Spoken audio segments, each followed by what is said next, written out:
Hello everyone, I'm Dr. Kanishka Kaushik. Welcome you all on Topper's Top. So guys, in this video we will discuss 15 to 16 specifically current affairs related MCQ for our exam. तो चलिए video को शुरू करते हैं।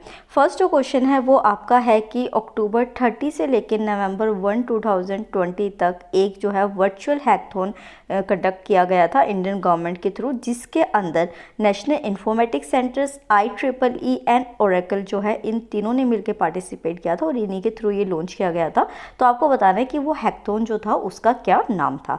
सो A is here gov techathon 2020, second is tech hackathon 2020, C is hack TX 2020 and last is bython 2020। तो एक बार video को pause कीजिए और इसे अटेम्प्ट कीजिए। Okay done. तो यहाँ पे जो सही ऑप्शन है वो आपका है ए, गवर्नमेंट हैकथॉन 2020 जो है वो यहाँ पे अक्टूबर 30 से लेके नवंबर के बीच में कंडक्ट किया गया था और इन तीनों ऑर्गेनाइजेशंस ने मिलके इसको कंडक्ट किया था। एक बार थोड़ी डिटेल में आपको बता देती हूँ। तो आपको ये तो पता चल ही चुका है कि किन ऑर्गेनाइजेशंस ने किया था। ये एक पैन इंडिया जो है ऑर्गेनाइजेशन से के थ्रू किया गया था, मतलब कि पैन इंडिया लेवल पे किया गया था। 36 आवर्स का टोटल इसका ड्यूरेशन था, जो कि ministry of electronics and information technology के अंदर किया गया और जो इसकी डेट थी वो 1 नवंबर 2020 को सक्सेसफुली कंक्लूड हो गया था। क्यों ये किया जाता है? तो यहाँ पे बेसिकली इंपॉर्टेंट इसलिए क्योंकि गवर्नमेंट और जो इंडस्ट्रियल सेक्टर है उनके कोलैबोरेशन के थ्रू जो है ये हैकथॉन किया गया था, ताकि एग्रीकल्चर, एजुकेशन और ट्रांसपोर्टेशन के अंदर जो भी प्रॉब्लम्स है उनको सॉर्ट आउट किया जा सके और उसके अंदर न्यू आइडियाज़ को लाया जा सके, इनोवेशन को बूस्ट किया जा सके और टेक्नोलॉजी को यूज़ किया जा सके specifically agriculture and allied sectors के अंदर। ठीक है, तो चलिए नेक्स्ट क्वेश्चन के ऊपर आते हैं। तो यहाँ पे आपसे पूछा गया है कि रिसेंटली एक प्रोजेक्ट के बारे में पूछा गया है कि ये जो प्रोजेक्ट है ये कौन से स्टेट के अंदर अभी शुरू किया गया है। तो Sillahalla pumped hydro electric storage project जो है, जिसको हम CPHESP के नाम के से भी जानते हैं, तो ये कौन से स्टेट के अंदर शुरू किया गया है? तो A is Kerala, B is Tamil Nadu, C is Karnataka and D is Goa. तो एक बार इसे अटेम्प्ट कीजिए। Okay done. तो यहाँ पे बी ऑप्शन जो है आपका तमिलनाडु के अंदर इस प्रोजेक्ट को शुरू किया गया। एक बार मैं आपको फिगर में दिखा लेती हूँ। तो ये डायग्राम है जो कि इस प्रोजेक्ट को यहाँ पे शुरू किया गया है। तमिलनाडु के जो नीलगिरी डिस्ट्रिक्ट है इसके अंदर इसको शुरू किया गया है। यहाँ पे स्पेसिफिकली आपको कैपेसिटी और जो प्रोजेक्ट की कॉस्ट है वो याद नहीं रखें। अगर कोई सिविल सर्विसेज के लिए, पीसीएस के लिए देख रहा है तो आप इस जो डाटा को याद रख सकते हैं। उसी के साथ किस टाइप का ये प्रोजेक्ट है, तो ये एक पंप स्टोरेज टाइप प्रोजेक्ट है, जिसमें कि जो अपर डैम है वो सिलहल्ला स्ट्रीम जो एक रिवर है वहाँ पे कुंधा रिवर, उसकी ट्रिब्यूटरी के ऊपर सिचुएटेड है। Next question is question number 3, जिसमें आपसे पूछा गया है कि दो स्टेटमेंट्स आपको दे रखी है NPCI that is National Payment Corporation of India से रिलेटेड। आपको बताने कि क्या वो स्टेटमेंट सही है या गलत है। So A statement is National Payment Corporation of India is an initiative taken by RBI and India Bank Association to operate the retail payment and settlement system in India. And second statement is this organisation was founded in the year 2008 under the payment and settlement System Act 2007. NPCI has been incorporated as a not-for-profit company under the Section 8 of the Companies Act 2013. तो दोनों statement आपको समझ आ गई है, आपने read कर लिया है। एक बार मैं आपको ऑप्शंस दिखा देती हूँ। तो option is here A 1 only, B second is B only, third is A and B and 4 is none of the above. तो एक बार आप स्टेटमेंट दोबारा देख लीजिए। ओके, देख लिया, ऑप्शंस देख लीजिए। ठीक है, डन। तो यहाँ पे जो 3 ऑप्शन है आपका, ये दोनों ही स्टेटमेंट जो है, पहली बात तो national Payment Corporation of India जो है वो RBI और IBA का एक कोलैबोरेटिव इनिशिएटिव था, जिसमें बेसिकली रिटेल पेमेंट और जो सेटलमेंट सिस्टम होता है इंडिया के अंदर उसको ऑपरेट करने के लिए बनाया गया था। और ये 2008 के अंदर इसकी फाउंडिंग हुई थी। किस एक्ट के अंदर हुई थी? तो payment and settlement system act 2007 के अंदर हुई थी। और ये एक नॉट फॉर प्रॉफिट कंपनी है जो कि कंपनीज एक्ट के सेक्शन 8 के अंदर रजिस्टर्ड है। ठीक है, तो ये दोनों पॉइंट्स आपको पता चल गए। यही वाले जो पॉइंट्स है यहाँ पे मेंशन है। अगर किसी को डिटेल में एक्सप्लेनेशन चाहिए या फिर रीड करना है तो आप ऐसे कर सकते हैं। नेक्स्ट जो है यहाँ पे एक चीज़ और आपको याद रखना है कि जो 10 कोर प्रोमोटर बैंक्स की लिस्ट के अंदर आते हैं बैंक्स, उनके नाम थोड़ा सा याद रख लीजिएगा, क्योंकि यहाँ पे स्पेसिफिकली अभी प्राइवेटाइजेशन ऑफ बैंक से रिलेटेड क्वेश्चंस पूछे जा रहे हैं या फिर न्यूज़ के अंदर बहुत ज़्यादा है। तो state bank of India, Punjab national bank, Canara bank, bank of Baroda, union bank of India, वहीं पर बैंक ऑफ इंडिया हो गया, ICICI बैंक हो गया, HDFC बैंक है, सिटी बैंक है और HSBC हैं। ये सारे के सारे जो हैं बेसिकली 10 कोर प्रोमोटर बैंक्स की कैटेगरी के अंदर आते हैं। Next question is which of the following statement statement is not correct, आपसे पूछी गई है, गलत स्टेटमेंट बतानी है आपको। पॉलिटी के अंदर से है ये और डीपीएसपी से रिलेटेड है, फंडामेंटल राइट से, तो आपका इंपॉर्टेंट क्वेश्चन बन जाता है यहाँ पे। तो question statement is uniform civil code is covered under the article 44 of the constitution. Second is promotion of environment is a DPSP under the article 48A। C is abolition of untouchability is covered under the article 46 of constitution. And D is right to constitutional remedies is covered under the article 32 to 35 of the constitution. ठीक है, तो मुझे लग रहा है कि बहुत ज़्यादा सिंपल स्टेटमेंट बेस्ड क्वेश्चन है। अगर किसी के बेसिक्स क्लियर है तो वो बहुत आसानी से इसको देख सकता है, अटैम्प्ट कर सकता है। तो एक बार इसे अटैम्प्ट कीजिए। Okay done. तो यहाँ पे देखिए अबोलिशन ऑफ अनटचेबिलिटी जो होती है वो आर्टिकल 46 ऑफ कॉन्स्टिट्यूशन के अंदर नहीं की जाती है, ये आपके जो आर्टिकल्स फंडामेंटल राइट्स के अंदर आते हैं उनके अंदर कवर किया जाता है, जो कि आपका आर्टिकल 17 के अंदर बेसिकली आ गया। नेक्स्ट आता है consider the following statement and choose the correct one. तीन स्टेटमेंट आपके सामने और आपको बताने की कौन सी सही है। Up to 1 million is the loan limit for education under the priority sector. Next है आपका up to 3.5 million in metropolitan centre and loans up to 2.5 million is the limit for housing loans under the priority sector. C is up to a limit of 150 million is the applicable limit and purpose for loans for renewable energy under the priority sector. तो आप यहाँ पे जब इस question को attempt करेंगे तो आप कौन से सेक्टर की बात हो रही है और कितना अमाउंट है इसको अच्छे तरीके से रीड करेंगे, यहीं पे कंफ्यूजन होगी और ऑप्शन गलत हो सकता है। स्टेटमेंट आपने देख लिया, एक बार ऑप्शंस देख लेते हैं। तो option 1 is A and B, second is B and C, 3 is all and D is none of the above. तो एक बार स्टेटमेंट को देख लीजिए। ओके डन, ऑप्शन देखिए। ठीक है, हो गया। तो यहाँ पे थर्ड जो है स्टेटमेंट ऑल, एक चीज़ जो है प्रो टिप मैं आपको देना चाहती हूँ इसमें, अगर यूपीएससी का आप पेपर दे रहे हैं और आपको इतनी कॉम्प्लिकेटेड स्टेटमेंट्स देखने को मिलती है, जैसे कि बहुत सारा डाटा दे रखा है जो कि आपको कंफ्यूज कर सकता है, आप हमेशा देखिए कि पेपर जो सेट किया जाता है वो इस तरीके से किया जाता है कि आपका जो टाइम लिमिट आपको दिया गया है उसमें आपके जितने भी क्वेश्चन है अकॉर्डिंग टू योर एग्जाम, जितने भी पेपर क्वेश्चन होते हैं उसके अंदर, तो वो इक्वली डिवाइड हो जाए। तो इस तरीके से अगर इस तरीके का स्टेटमेंट बेस्ड क्वेश्चंस होते हैं जो कि थोड़ा दिमाग लगाने वाला होता है, उसका जो आंसर होता है वो हमेशा इजी वे में होगा। जैसे कि यहाँ पे कैटेगरी क्या आ गई, ओल आ गई। और ये वाला क्वेश्चन मैंने डाला भी इसलिए ताकि इस क्वेश्चन के बेसिस पे जो है आपका, अगर आपको ये करंट अफेयर नहीं भी किया था आपने तो आपको क्लियर हो जाएगा। तो इन सारे पॉइंट्स को अगर आपको नहीं पता थे तो अभी के अभी नोटबुक में नोट कर लीजिए। Next question is consider the following statement and choose the correct one. First is 500 metre aperture spherical telescope that is FAST is the world's largest and most powerful radio telescope. ये मैंने आपको हमारे science के current affair में पढ़ाया था। Second is statement India's largest and the world's highest gamma ray telescope is the Major Atmospheric Chernobyl Experiment Telescope in Hanle, Ladakh। ठीक है, तो ये दोनों स्टेटमेंट आपने देख ली। ऑप्शन देखिए, A is 1 only, B is 2 only, C is both and D 4 is none of the above। तो एक बार स्टेटमेंट और देख लीजिए। ओके डन, ठीक है। तो यहाँ पे क्या हो गई आपकी सी जो है, बोथ, ये दोनों ही स्टेटमेंट बिल्कुल सही हैं। Next question is question number which respect to the mission Sagar second consider the following statement. A is under this mission INS Airavat is providing food aid to Sudan. Second जो स्टेटमेंट है यहाँ पे वो है कि the operation is being conducted under the close cooperation of ministry of defence and ministry of external affair.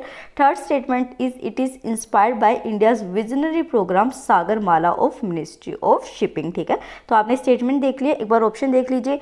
A is 1 and 2, B is 2 only, C 3 only, D 1 2 3। Options आपने देख लिए हैं। Okay, correct, done. तो यहाँ पे 6 का जो answer है वो भी आपका सी होगा, 3 ओनली। मतलब कि यहाँ पे जो थर्ड स्टेटमेंट है ये सही है, ये दोनों स्टेटमेंट इसकी सही नहीं होंगी। यहाँ पे ये जो होता है इंस्पायर्ड है India's visionary programme Sagar Mala of ministry of shipping, और ये दोनों स्टेटमेंट जो गलत है उसका मैं एक बार आपको एक्सप्लेनेशन दे देती हूँ। तो देखिए, पहले तो आपको ये पता होना चाहिए कि जो सागर है उसकी फुल फॉर्म क्या है। तो security and growth for all in the region Sagar जो है वो लॉन्च किया गया था 2015 के अंदर। ये बेसिकली विजन है for the Indian ocean region India का। सागर के थ्रू जो है इंडिया क्या चाहता है, बेसिकली जितनी भी इकोनॉमिक और सिक्योरिटी कोऑपरेशन है उसके मैरीटाइम नेबर्स के साथ उनको अच्छी तरीके से करना चाहता है सागर के अंदर। और एक चीज़ आपको याद रखना है कि जो मिशन सागर है वो मिशन सागर के अंदर, मतलब कि जो सागर 2 है वो मिशन सागर के अंदर ही 2020 के अंदर शुरू किया गया था। और यहाँ पे मिशन सागर 2 के अंदर अभी क्या क्या एक्टिविटीज़ हुई है यहाँ पे बेसिकली इंडियन नेवल शिप जो एरावत है उसने डिलीवर किया है फूड एड सूडान को, साउथ सूडान को, डिस्बाउटी को और एरिटेरिया को। तो ये पॉइंट्स आपको याद रखने हैं। Next question is that is question number 7। इसमें आपसे पूछा गया है कि recently which Indian state aim to start providing free high speed internet to schools, public offices and poor households दिसंबर 2020 making digital connectivity a basic right. तो ये क्या हो गया आपके डेवलपमेंट टॉपिक से रिलेटेड एमसीक्यू हो गया। A is Gujarat, B is Andhra Pradesh, C is Kerala and D is Telangana. तो एक बार इसे अटेम्प्ट कीजिए। Okay done. ये वाला जो है मैंने अपने करंट अफेयर्स में भी आपको पढ़ाया था। गुजरात जो है वो फर्स्ट ऐसा स्टेट बनने वाला है जो कि फ्री में हाई स्पीड इंटरनेट जो है वो सभी ऑफिसेज को प्रोवाइड करेगा। नेक्स्ट इज क्वेश्चन नंबर 8 जिसमें आपसे पूछा गया है कि डीआरडीओ का जो आदित्य प्रोजेक्ट है वो क्या है। A is anti tank missile system, B is anti ballistic missile system, C is high power laser based directed energy system and D is satellite destroyer system. ठीक है, तो एक बार इसे अटेम्प्ट कीजिए। Okay done. तो डीआरडीओ का जो आदित्य प्रोजेक्ट है वो basically high power laser based directed energy system है। एक चीज़ मैं कहना चाहूँगी कि कल जो था एक किसी का आया हुआ था, किसी गर्ल का कमेंट कि मैम हम इतना सारा पढ़ते हैं बट फिर भी मैं क्वेश्चंस को सोल्व नहीं कर पाती हूँ। देखिए ऐसा नहीं है कि मतलब कि आपने जो पढ़ा है कि आप 10 जगह जाके आप एमसीक्यूज़ को सोल्व करते हैं तो आप सारे ही एमसीक्यूज़ जो है वो सोल्व कर सके, ऐसा नहीं होता। क्योंकि हर जो भी होगा यूट्यूब का चैनल होगा या फिर कोई भी वेबसाइट होगी वो अपने अकॉर्डिंग क्वेश्चंस डालेंगे। ये हो सकता है कि जो आप पढ़ के जाके आप यूपीएससी उससे पूछे तो आपको डिमोटिवेट नहीं होना है, बट हाँ अगर आपके क्वेश्चंस ठीक हो रहे हैं तो आपको ओवर कॉन्फिडेंस में भी नहीं आना है। एक बैलेंस करके जो अपनी प्रिपरेशन करनी है और अच्छे से अपना एग्जाम देने जाना है। Next question is consider the following statement and choose the correct one. First है यहाँ पे the insurance regulatory and development authority of India is an autonomous statutory body task with regulating and promoting the insurance and reinsurance industries in India. Second is sorry Second is it was constituted by the Insurance Regulatory and Development Authority Act 1999, an act of parliament passed by the government of India. C is IRDA is a 15-member body included the chairman, 10 full-time and 5 part-time members appointed by the government of India. तो तीनों statement आपने देख लिया है। एक बार आप इसके option देख लीजिए। A is A and B, second is B and C, third is C only and 4 is none of the above। तो एक बार स्टेटमेंट्स दोबारा देख लीजिए आप। ओके देख लिया आपने, ऑप्शन देख लिए।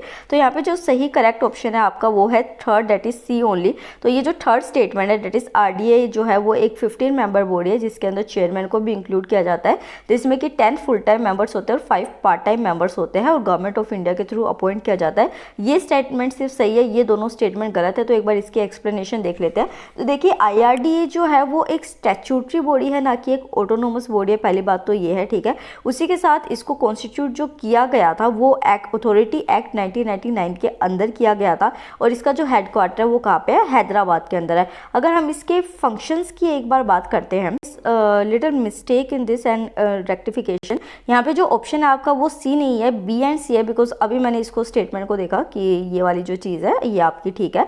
तो बी ऑप्शन और सी ऑप्शन जो स्टेटमेंट है वो आपकी सही है। तो यहाँ पे ऑप्शन बी जो है वो आपका ठीक हो जाएगा क्योंकि 1999 की एक्ट के अंदर ही इसको बनाया गया था और इसका जो हेडक्वार्टर है वो हैदराबाद के अंदर है। हालांकि ये एक स्टैट्यूटरी बॉडी है, ऑटोनोमस बॉडी नहीं, ये डिफरेंस है। फंक्शंस की बात करते हैं तो ये बेसिकली इंश्योरेंस पॉलिसी होल्डर्स के जितने भी राइट्स होते हैं उनको प्रोटेक्ट करने का काम करती है। उसी के साथ जो भी registration certification life insurance companies को दिया जाता है उसको प्रोवाइड करने का काम करती है। जितने भी इंश्योरेंस जो बिजनेसेस होते हैं उनको प्रमोट करना, उसी के साथ उनको रिन्यू करना, मॉडिफाई करना, जितने भी रजिस्ट्रेशन सर्टिफिकेट्स होते हैं इंश्योरेंस इंडस्ट्री के अंदर प्रमोट करना, जितने भी प्रोफेशनल ऑर्गेनाइजेशंस होते हैं इंश्योरेंस से रिलेटेड, और उसी के साथ अगर कोई भी डिस्प्यूट्स होता है इंश्योरेंस एंड इंटरमीडिएट्स के बीच में उनका सोल्व करना, उनका एडजुडिकेशन करना भी आरडीआई का ही काम है। Next question is consider the following statement and choose the correct statement.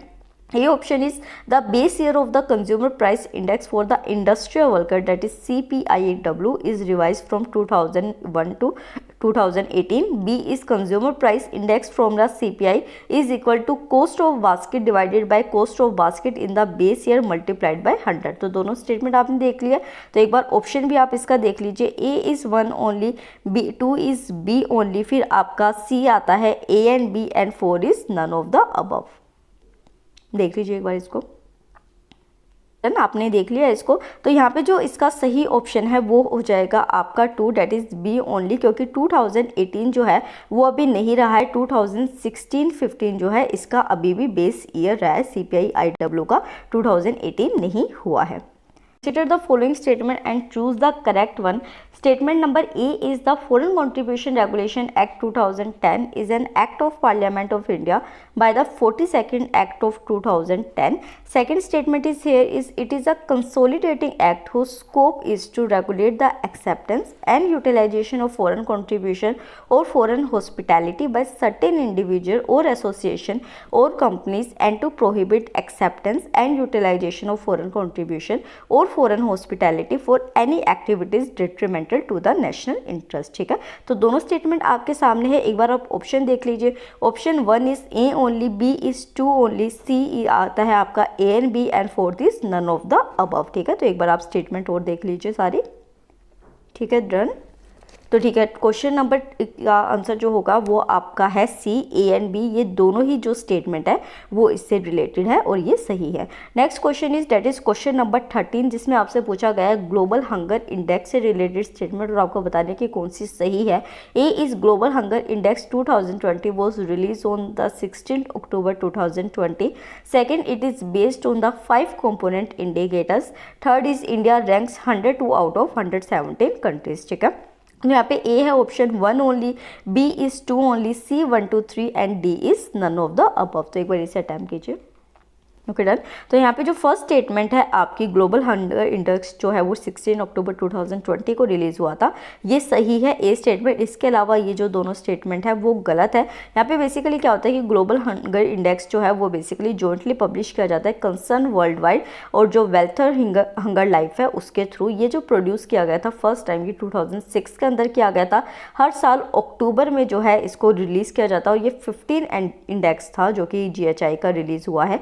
यहाँ जो इसका एम रखा जाता है वो रखा जाता है कि जितना भी हंगर है कि इशू है ग्लोबल, रीजनल और कंट्री लेवल पे उसको ट्रैक किया जा सके। ठीक है, next question is when RBI has reduces the statutory liquidity ratio by the 50 basis point, which of the following is likely to happen. तो ये UPSC 2015 का क्वेश्चन है आपका।